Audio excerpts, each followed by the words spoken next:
अब मचल जाते हैं कि नहीं नहीं हमको भी चाचा जी के साथ जाना है, मामा जी का मेला देखने जाना है, युद्ध देखने के लिए जाना है, धनुष देखने के लिए जाना है, वहां पे बड़े बड़े पकवान होंगे वो खाने जाना है, झूला झूलने जाना है, जिद करने लगे। तो माता यशोदा ने कहा कि अरे लाला तू कैसी बात करता है, अपनी माँ से दूर रहने की बात कर रहा है, तू जानता नहीं क्या कि अगर तू क्षण मात्र के लिए भी मुझसे दूर हो जाता तो मेरा हृदय कंपन करने लगता है, कांपने लगता है, मैं अश्रुपात करने लगती हूँ, मैं रह नहीं पाती लल्ला, तुम मुझसे कैसे जाने की बात कर सकता है। अब यहाँ पर जितनी भी गोप गोपियां थी सारे ब्रजमंडल में ये बात फैल गई कि कन्हैया कल मथुरा जाने वाले हैं। जैसे ये बात का पता सारी गोपियों को चलता है, बड़ी भाव विभोर हो जाती हैं, वियोग करने लगती हैं, विरह करने लगती हैं और रो करके भगवान श्री कृष्ण के द्वार में आकर के खड़ी हो जाती हैं और भगवान को टुकुर टुकुर देख रही हैं और अश्रुपात कर रही हैं। जैसे ही उनको पता चलता है ये बात कि भगवान कल जाने वाले हैं, सारी गोपियां अपने खाने को त्याग देती हैं, सब कुछ त्याग देती हैं और सीधा भगवान के महल में आ जाती हैं, भगवान के पास आ जाती हैं। और सारी गोपियां आकर के क्या कहती हैं कि हे अक्रूर जी, आप किसको ले जाने की बात कर रहे हो जो हमारे प्राणों से भी हमको प्रिय है, जिनके नाम से ही हमारे प्राण जीवित हैं, जिनके रहने से ही आज हम जीवित हैं, आज उनकी बात कर रहे हो, आप उनको ले जाने की बात कर रहे हो। हम उनसे दूर नहीं जा सकते, आप उन्हें नहीं ले जा सकते। रोने लगी, विरह करने लगी, अश्रुपात कर रही हैं, रुदन कर रही हैं कि हम अपने कन्हैया को कहीं भी नहीं लेकर के जाएंगे, हम कहीं जाने नहीं देंगे अपने कन्हैया को, अपने लल्ला को, क्योंकि जितने भी वहाँ पर ब्रजवासी में गोपियाँ थी, जितने भी वहाँ पर ब्रजवासी के लोग थे, गोप कुमार थे, गोपियाँ थी, गोप बंधु थे, सभी भगवान से बड़ा प्रेम करते थे, बड़ा स्नेह रखते थे। सारी गोपियाँ रुदन कर रही हैं, रो रही हैं। अब यहाँ नंद बाबा यशोदा रानी को समझाते हैं कि देख तू अभी इतना अश्रुपात कर रही है, अश्रुबिंदु निकाल रही है, ये बता कि जब बालक बड़े होंगे और जब बालक शिक्षाओं को ग्रहण करने जाएंगे तब क्या तब भी तू अपने बालकों को नहीं छोड़ेगी? तो माता यशोदा कहती है मैं अपने बालकों की शिक्षा घर में ही करा लूंगी, मगर मैं अपने लल्ला को अपने से दूर नहीं जाने दूंगी। इतना स्नेह है माता यशोदा को। रुदन कर रही हैं। जब से उन्होंने सुना कि मैं कन्हैया को मथुरा की ओर लेकर के जा रहा हूँ, तब से उनका हृदय जल रहा है, कंपन कर रहा, कांप रहा है, रुदन कर रहे हैं, रो रहे हैं, सारे ब्रजवासी रो रहे हैं। रात्रि व्यतीत होती है, पूरा ब्रजवासी जागता है, पूरा ब्रजवासी आज नंद भवन में ही अपनी रात व्यतीत करता है। किसी ने भोजन नहीं किया, किसी ने जलपान नहीं किया, बस आशुपात कर रहे हैं कि हमारा कन्हैया कल चला जाएगा। सभी लोग प्रेम से बोल रहे हैं, भाव विभोर हो रहे हैं कि कन्हैया मत जाओ, हमको छोड़कर मत जाओ। अब दूसरे दिन जैसे अक्रूर जी महाराज अपने रथ में बैठते हैं और कन्हैया को जाने के लिए कहते हैं, तो जैसे माता यशोदा भगवान कन्हैया से दूर होती हैं तो वे मूर्छित हो जाती हैं, रोने लगती है, मानो रो रो करके इतना अपना हाल उन्होंने बेहाल कर लिया कि अब सीमा नहीं रही और मूर्छित हो जाती है। नंद बाबा रोते हैं, रुदन करने लगते हैं कि मेरा कन्हैया चला जाएगा, मेरा कन्हैया चला जाएगा। तब अक्रूर जी ने कहा कि हे नंद बाबा आप भी साथ चलो। अब सभी ग्वाल वो भी साथ चलने के लिए तैयार हो गए, हम भी कन्हैया के साथ जाएंगे। अब सारी गोपियां रुदन कर रही हैं, सारी गोपियां अश्रुपात करने लगी, रो रही हैं। और जैसे ही रथ में चढ़ कर के अक्रूर जी महाराज कृष्ण और बलराम को भी रथ में चढ़ाते हैं और थोड़ा दूर ही रथ चलाने को करते हैं, वैसी सारी गोपियां जितने भी ब्रजमंडल में जितनी भी गोपियां थी सभी उसी रथ के आगे आकर के लेट जाती हैं और कहती हैं कि हे अक्रूर जी महाराज, अगर आपको रथ लेकर के ही जाना है तो आप हमारे ऊपर से रथ निकाल के जाओ, क्योंकि हमारे प्राण वल्लभ को आज आप हमसे दूर लेकर के जा रहे हो। जब हमारे प्राण वल्लभ ही हमारे बिन नहीं रह पाएंगे, जब हमारे पास ही नहीं रहेंगे तो हमारे जीवन जीने का क्या अर्थ रह जाएगा। हमारे प्रेम वल्लभ है, प्राण वल्लभ है, इनके बिना हम एक मूर्त है जो बिना प्राण के है। तो हे प्रभु, हे अक्रूर जी महाराज, आप इनको नहीं लेकर के जाइए। और प्रेम का, विरह का गीत गाने लगते हैं। और क्या कहते हैं कि जयति तेधिकम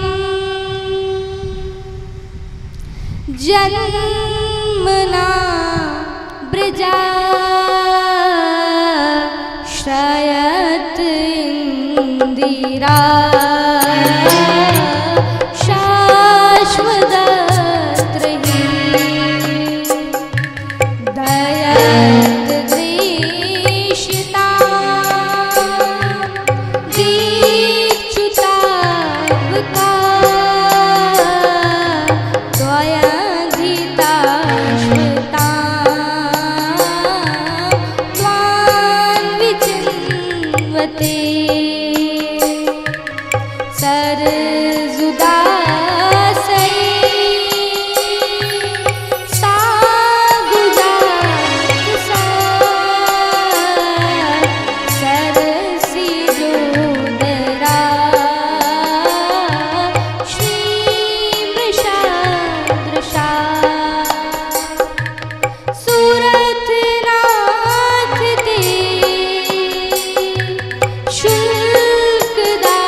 सारी गोपियां, ब्रजमंडल की सारी गोपियां आज गोपी गीत को गा करके भगवान को पुकारती हैं, भगवान के सामने रुदन करती हैं और कहती हैं कि हे प्रभु, हम आपके बिना एक मूर्ति हैं जिसके अंदर एक प्राण नहीं है।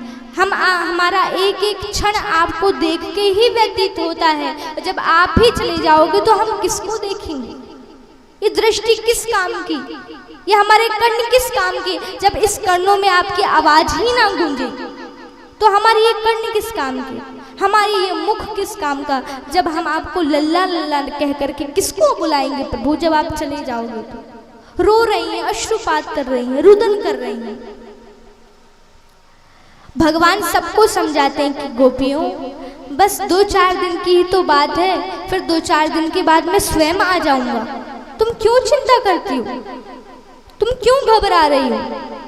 लेकिन कोई गोपी नहीं मानती। सारी गोपियां की इच्छा तो यही कि भगवान ना जाए। तो भगवान समझाते हैं कि देखो देवियों, देखो गोपियों, मुझे कुछ लीलाएं करना है। मेरा अवतार लीला करने के लिए ही हुआ है। और आज मैं कंस के यहाँ जा रहा हूँ, आज मैं मथुरा जा रहा हूँ, तो मैं उस पापी कंस का वध करने के लिए जा रहा हूँ। तो भगवान कहते हैं कि देखो ये बताओ कि मेरी राधा रानी कहाँ है? मेरे प्राण प्रियाजू, मेरी राधा रानी सरकार कहाँ है? वो नहीं आएगी मुझे विदा करने? तब सारी गोपियां कहती हैं कि हे प्रभु, राधा रानी इसलिए आपके पास नहीं आई, आपको इसलिए विदा करने के लिए नहीं आई कि आप कहीं उससे अपनी लीला में बाधा ना समझ लो। वो एक वृक्ष के पीछे जाकर के बैठी हुई है। जैसे ही भगवान राधा रानी के समक्ष आते हैं तो राधा रानी का हृदय कंपन करने लगता है, कांपने लगता है। राधा रानी ये सोचने लगती है कि अगर मेरे कृष्ण कन्हैया मेरे पास आएंगे, मेरे निकट आएंगे, तो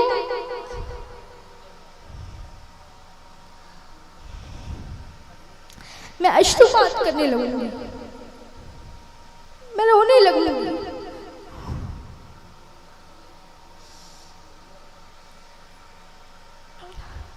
मैं कान्हा को ले जा नहीं सकती, मैं भगवान को देखते हुए नहीं देख सकती। आज भगवान रो रहे हैं।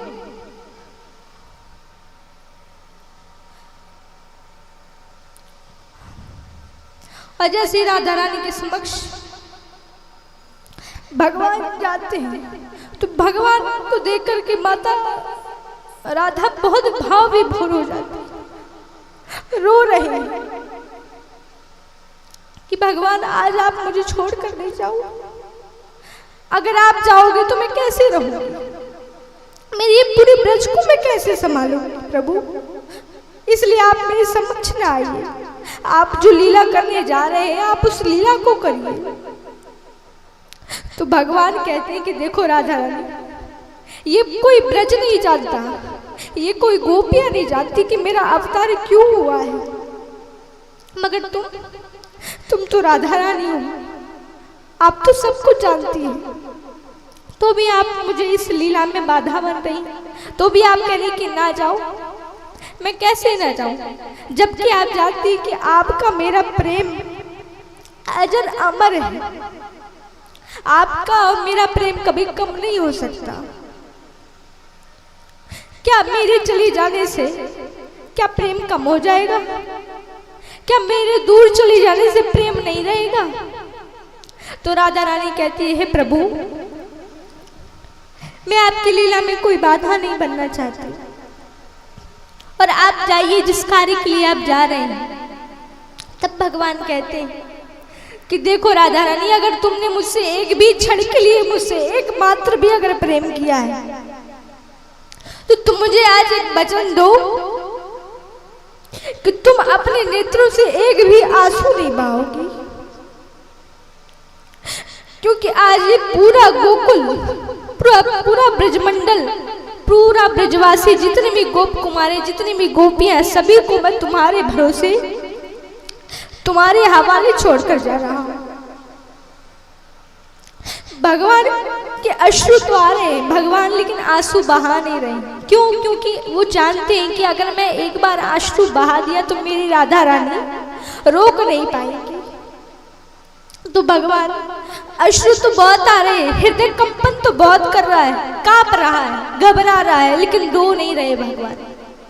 आज भगवान रथ में जैसे ही चढ़ते हैं और रथ में चढ़ने के पश्चात वहां से सीधा मथुरा की ओर प्रस्थान करते हैं।